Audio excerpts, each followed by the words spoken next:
इसी प्रकार अन्य प्रसंगों को श्रवण करने के लिए मेरे YouTube चैनल को सब्सक्राइब करके बेल आइकन को अवश्य दबा दें। प्रथम पुत्र का हरण कर लिया। पहले पुत्र का, शंबरासुर ने भगवान के पहले पुत्र का हरण कर लिया, प्रद्युम्न जी का, और उस बालक को ले जाकर के समुद्र में फेंक दिया। जैसे ही उस बालक को समुद्र में फेंका तो हवा खाने के लिए समुद्र की एक मछली आकाश में उछल रही थी। सब पशु जीव जंतु अपने आप को स्वतंत्र चाहते हैं, थोड़ा सा बाहर का माहौल देखना चाहते हैं। तो वो मछली, एक बड़ी विशालकाय मछली, समुद्र से हवा में ऊपर आकाश मंडल पर उड़ी, और वो भी मुंह खोल करके। और जब मुंह खोल करके उड़ी, और उसी समय जो शंबरासुर ने बालक को फेंका था वो सीधे बालक उस मत्स्य के उदर में चला गया। जो केवट लोग थे मछली पकड़ने वाले, उस मछली को पकड़ करके ले गए, उस मछली को काटा गया और वो मछली बाद में उसी रसोई में पहुंच गई। कहां पे? शंबरासुर की ही रसोई में। शंबरासुर तो अपने प्राणों को बचाने के लिए बालक को वहां से दूर करना चाहता है, लेकिन वो कहां पहुंच गया बालक? वो मत्स्य भी वहीं पहुंच गई, बालक भी वहीं पहुंच गया। तो वहां जो एक दासी थी,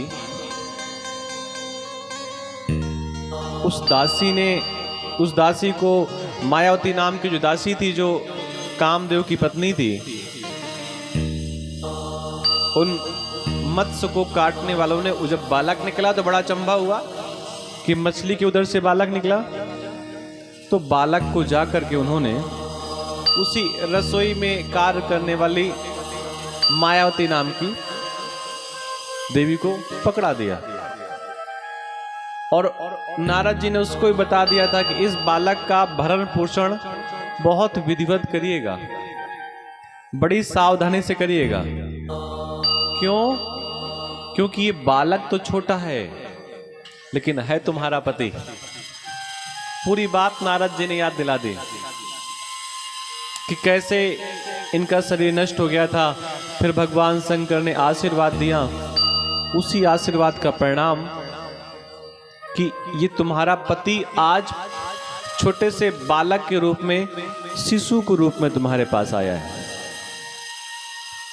लंबे समय तक उस बालक का पालन पोषण करती रही, और मायावती ने जितनी भी मायाएं होती हैं, जितनी भी विद्याएं होती हैं, सारी विद्याएं उस बालक को सिखाई। जब बालक थोड़ा सा यौवन अवस्था को प्राप्त हुआ,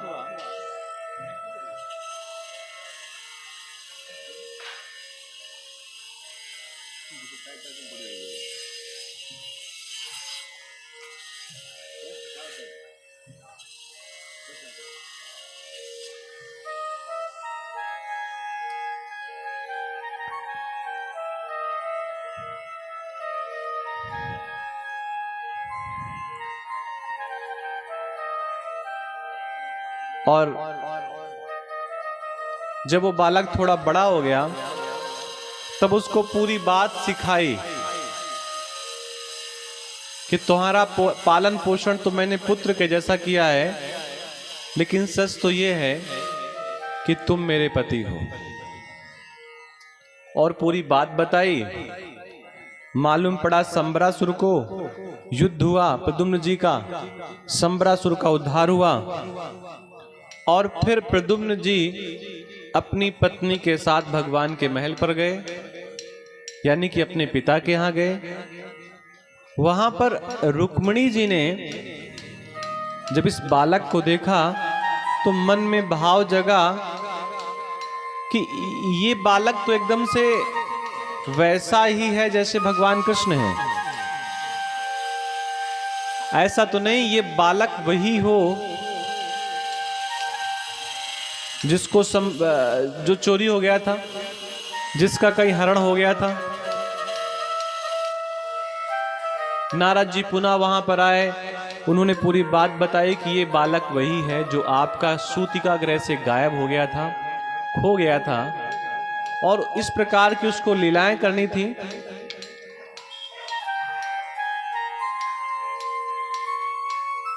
और खोया हुआ पुत्र रुक्मिणी जी को पुनः प्राप्त हो गया। इस प्रकार भगवान का पहला विवाह और पहले विवाह से प्रथम पुत्र प्रद्युम्न जी की कथा हमने श्रवण की। एक उसी राज्य का छोटा सा राजा था जिसका नाम था सत्राजित। शिव की सूर्य की बहुत उपासना करता था। सूर्य की उपासना का परिणाम सूर्यदेव प्रसन्न हो गए। सूर्यदेव सत्राजित के सामने आए और एक छोटी सी मणि सत्राजित को दे दी, और उस मणि को पहन करके सत्राजित एक दिन भगवान के महल में पहुंच गया। जब सत्राजित भगवान के महल पर पहुंचा तो द्वारपालों ने कहा जाकर के भगवान से, गोविंद से, कि लगता है सूर्य भगवान आज आपको प्रणाम करने आ रहे हैं। भगवान ने कहा सूर्य नहीं आ रहे, सूर्य की ही उपासना करने वाला सत्राजित सूर्य की मणि लेकर के महल में आ रहा है, और जो सूर्य के द्वारा प्रदत्त मणि है ये सूर्य का जैसा ही प्रकाश देती है, और इसको जो भी धारण करता है उसका शरीर वैसा ही चमकता है जैसे सूर्य का प्रकाश चमकता है। वैसे भगवान को कोई वस्तु चाहिए नहीं,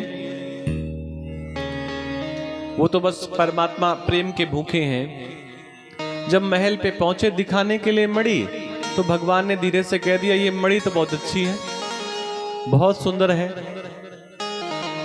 और ये राज परिवार की वस्तु है, और अगर ये वस्तु तुम राज परिवार को ही सौंप दो, यहीं पर जमा करवा दो कोष में, तो बहुत अच्छा रहेगा। सत्राजित ने कहा ये मणि हमको ऐसे ही नहीं मिल गई है, इस मणि के लिए हमको लंबी तपस्या करनी है, लंबे समय तक हमने सूर्य की उपासना की, तब जाकर के ये मणि हमको प्राप्त हुई है, हम ऐसे कैसे आपको दे दें। मना कर दिया सत्राजित ने। वैसे भगवान को उस मणि की आवश्यकता नहीं थी, लेकिन फिर भी सत्राजित ने, भगवान तो सत्राजित का मन देख रहे थे कि देगा कि नहीं देगा।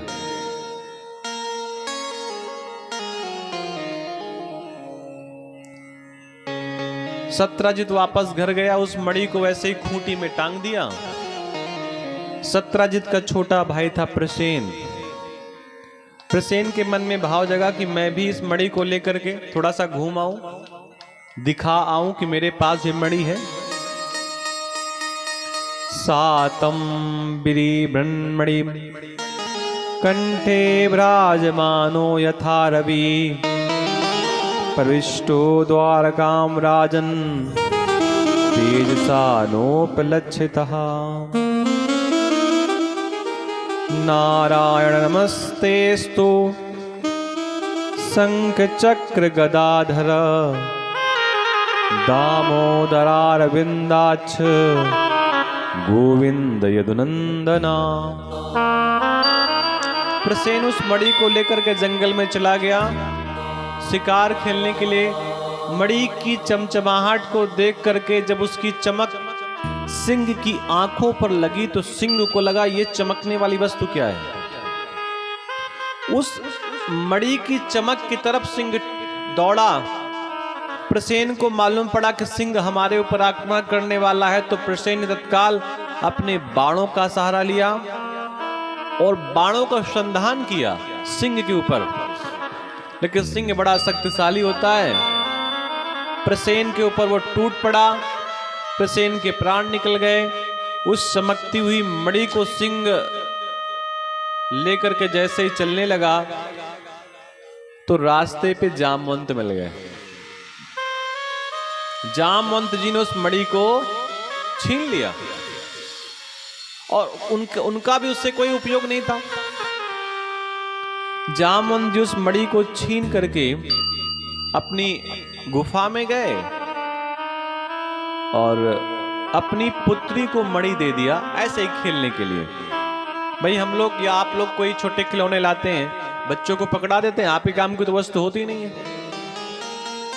अपनी बेटी को खेलने के लिए पकड़ा दिया, बेटी उस मणि से खेलने लगी। लेकिन जब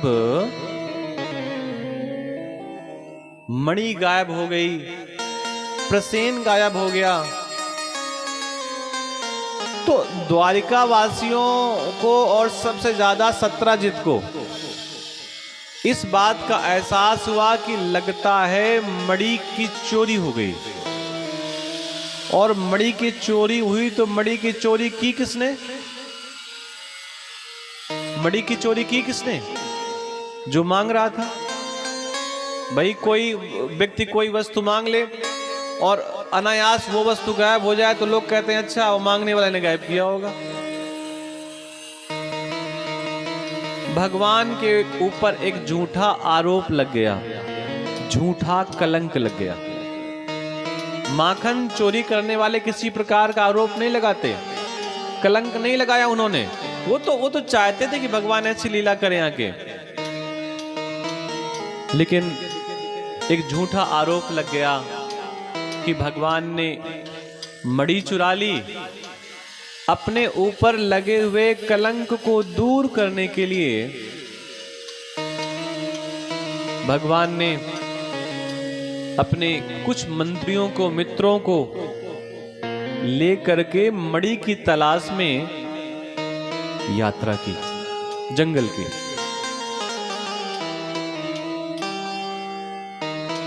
जंगल की यात्रा की। वहां पर उन्हें मरा हुआ प्रसेन मिला, मणि तो मिली नहीं। थोड़ा और आगे बढ़े तो उन्हें सिंह मरा हुआ पड़ा मिला। और थोड़ा आगे बढ़े तो ऐसा मालूम पड़ा सिंह को किसी रीछ ने या जामवंत ने प्राण लिए हैं। उनके बाल लगे थे, नाखूनों के निशान बने हुए थे।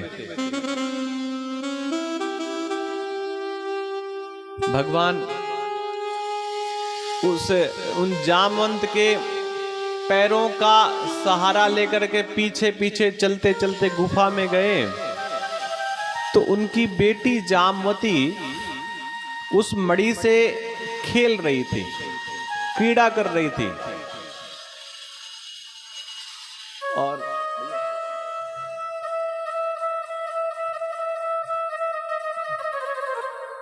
क्रीड़ा कर रही थी। भगवान ने अनायास उस मणि को उठा लिया। छोटे बच्चे चिल्लाने लगते, उनसे कोई वस्तु छीन ली जाए तो। बड़े लोग चिल्लाते हैं, छोटे बच्चों की क्या बात। पिताश्री देखो कोई मनुष्य आया है, हमारी खेलने की वस्तु छीन रहा है।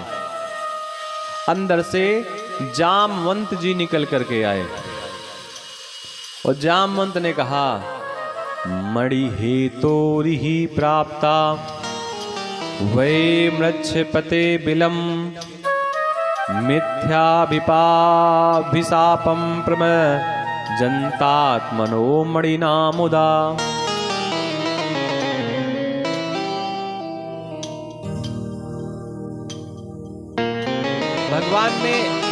भगवान को देख करके जामवंत ने कहा कि ये मणि हमें वापस कर दे जो मेरी पुत्री के हाथ से तूने छीनी है, क्योंकि ये मणि पर अधिकार केवल मेरा है। मैं भी छीन करके कहीं से लाया हूं, झगड़ा करके लाया हूं। भगवान ने कहा इस मणि के चक्कर में हमारे ऊपर झूठा आरोप लगा है, कलंक लगा है और वो कलंक ये मणि ही दूर कर सकती है, इसलिए मैं मणि नहीं दे सकता। जामवंत जी बलशाली थे, भगवान से लड़ गए।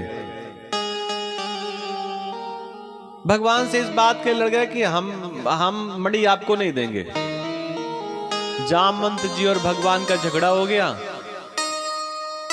और झगड़ा एक दो दिन का नहीं रहा, लगभग 1 महीने तक झगड़ा चलता रहा।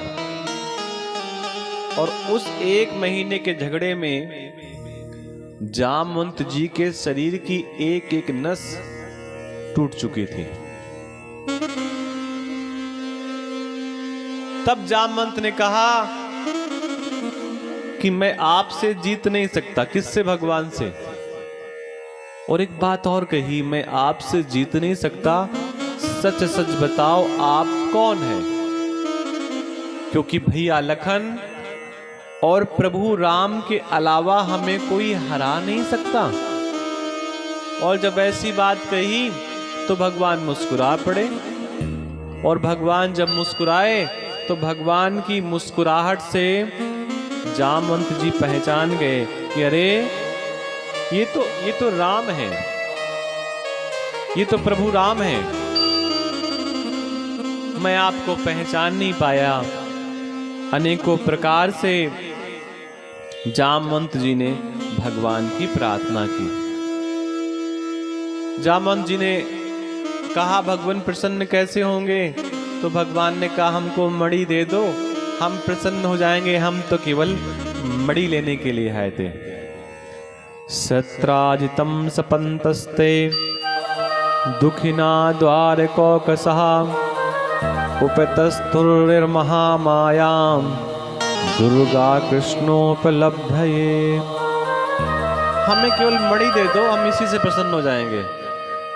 जामवंत जी ने कहा देखो मणि तो आपको नहीं देंगे हम, और अगर आपको मणि चाहिए तो हमारी छोटी सी एक शर्त है, इसे आपको मानना पड़ेगा।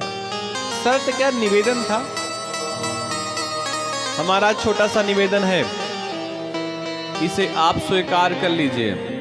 निवेदन क्या है? दासे दुहितरम तस्मे स्त्री रत्नम रत्नमेव चा उपायोयम समीचीनस तस्य सांतरण चान्यथा। मैं मणि के साथ एक और रत्न देना चाहता हूं आपको। देखिए जो पुत्रियां हैं, बेटियां हैं, इनको भी रत्न कहते हैं। बहुत श्रेष्ठ रत्न कितने भी हों, लेकिन पुत्री रत्न के आगे सब कमजोर होते हैं।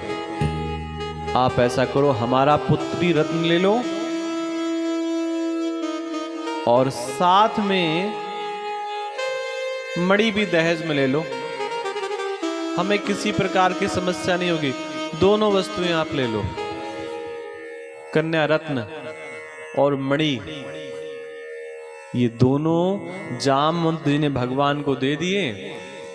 अब जामवंती बहुत सुंदर तो थी नहीं, जैसे पिता वैसी पुत्री। भगवान को लगा क्या करें, कैसे इनको स्वरूप प्रदान करवाएं, कैसे इनको सुंदरता प्रदान करवाएं। तो भगवान पहले पहुंच गए और भगवान ने एक छोटा सा झूठ फैला दिया द्वारिका में जाकर के कि जो दूसरा विवाह हुआ है, जो ये वाला विवाह हुआ है, इस विवाह में जो कन्या आई हैं, जो राजकुमारी आई हैं, ये बहुत सुंदर हैं और इतनी सुंदर हैं कि रुक्मिणी से ज्यादा सुंदर हैं। एक झूठी बात ऐसे ही भगवान ने अनायास कि रुक्मिणी की जामवती भी रूपवती हो जाए।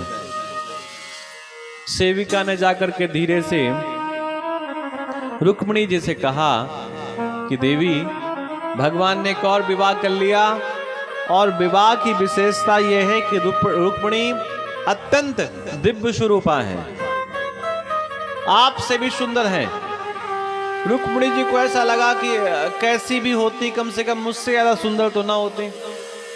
भगवान कुछ ऐसे साड़ी लपेट करके लाए, पूरा ढक करके लाए कि एक भी अंग दिखाई नहीं दे रहा है। द्वार पे खड़ा कर दिया, रुक्मिणी जी से कहा कि ऐसा करो, तुम बड़ी हो, तुम ही थाल सजाओ, तुम ही आरती करो और सबसे पहली मुंह दिखाई भी आप ही करो। रुक्मिणी जी को थोड़ा संकोच हुआ, लेकिन फिर भी भगवान की बात थी, भगवान का आदेश था, कैसे मना कर देती। रुक्मिणी जी थाल सजा करके गई, भगवान के साथ जामवंती जी की प्रदक्षिणा की, परिक्रमा की, उनको दीपक दिखाया और मुंह दिखाने का नंबर आया तो रुक्मिणी जी ने जगदम्बा से प्रार्थना की, जगदम्बा मुझे नहीं पता ये कैसी हैं, इनका स्वरूप कैसा है, क्या है, मैं तो पहली बार देख रही हूं, लेकिन निवेदन मेरा इतना है कि ये कैसी भी हो, आप इनको हमारे जैसी बना दो। भगवान के थोड़ा सा ऐसे ही हास परिहास,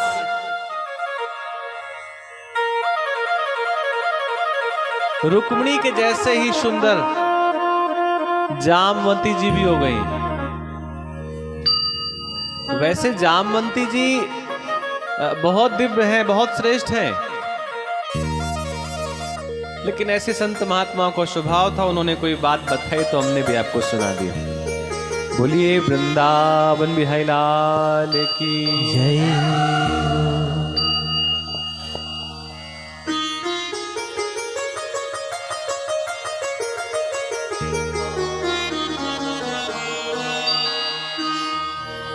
सांवरा मेरा सांवरा